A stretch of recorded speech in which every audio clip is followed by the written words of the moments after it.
Assalamualaikum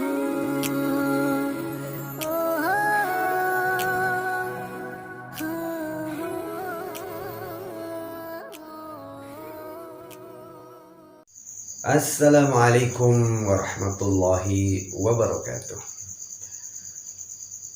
Nahmadu wa nusalli wa nusallim ala rasulil karim, amma ba'd.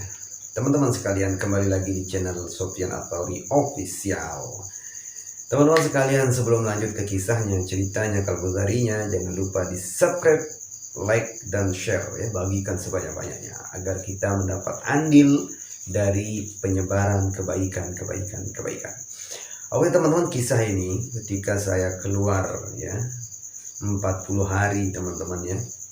Dan waktu itu ya saya itu masuk ke suatu daerah ya, yang di sana itu ada pondok pesantren besar teman-teman. Maka di kiainya, ulamanya itu tidak terima jamaah, tidak lagi terima jamaah. Sebenarnya jamaah pernah masuk, tapi karena ada sebab musabab tidak lagi terima jamaah. Tetapi orang tua markas di daerah itu minta sekali kita untuk sowan, silaturahim, nyambung lagi gitu. Maka waktu itu saya datang ke Pak Kiainya dan menceritakan kami dari Lombok dan menceritakan guru saya ya, yaitu Kiai Haji Tuan Guru Kiai Haji Tuan Guru Daud LC ya. Maka Masya Allah beliau pun kenal. Kemudian juga Syekh Maulana Abdul Majid ya, di Pancor kita ceritakan tuh juga ulama kita ya, di Lombok itu Masya Allah beliau khair.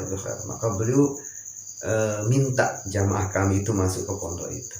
Maka minta masuk ke pondok itu, artinya ada masjid di pondok itu besar. Ini kami cerita ke markas di tempat itu, dan Masya Allah orang tua markas itu senang sekali ya. Maka ketika kita masuk ke masjid itu, teman-teman masuk masjid itu, lalu ya kita nggak pernah ya, kita tahu bahwa tertibnya nggak boleh tasykil ulama ya, tetapi beliau ini berkeinginan sendiri untuk ikut dengan jamaah kami ya. Ini singkat saja ceritanya ya. Malam kedua kalau tidak salah itu beliau itu kepingin untuk ikut dengan kami, ikut dengan jamaah kami. Waktu itu kami masanya masih kurang lagi 15 hari kalau tidak salah ya, kurang 20 hari masanya untuk selesai. Tapi beliau katakan, tapi saya ini nggak mau ya keluar, itu deket-deket yang ditahu terkenal. Maka beliau itu ingat saya tuh sebut dua tempat.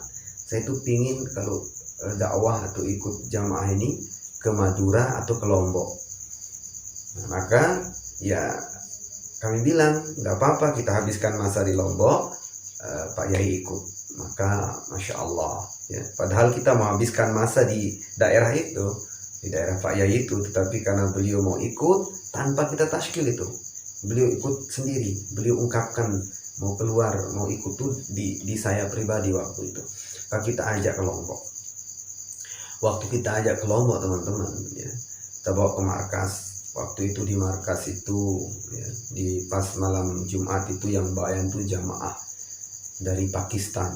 Maka beliau di samping saya tuh menangis luar biasa teman-teman, menangis. Maka selesai bayan, selesai to'am, saya tanya kenapa menangis Pak Yai.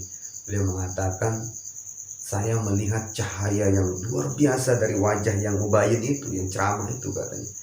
Dan kemudian saya itu terlintas dalam pikiran saya, ini umatnya Nabi Muhammad. Begitu cakepnya, begitu bercahayanya, begitu tampannya. Bagaimana dengan Rasulullah SAW sendiri, kata beliau. Itu yang beliau tangisi. Dan beliau katakan, saya tidak pernah, ya, wallahi kata beliau, saya tidak pernah merasakan nikmatnya, enaknya, senangnya, damainya, tenangnya dalam hidup saya kecuali saat ini, kata beliau. Itu di Masjid Raya Taqwa Mataram ya. Itu beliau katakan kepada saya. Dan saya tanya waktu kenapa jamaah sempat tidak boleh masuk ya, sempat tidak boleh masuk ke ini. Maka beliau cerita, ini cerita ya, bukan berarti saya membolehkan dan tidak, ini yang di dalam cerita ini ya.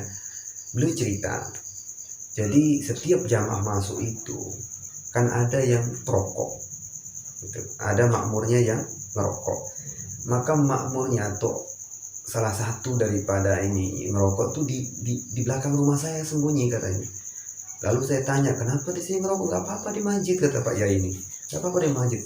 Takut, dia bilang, takut sama Amir. Amir marah katanya. Mungkin polos sekali ini makmurnya. Amir marah.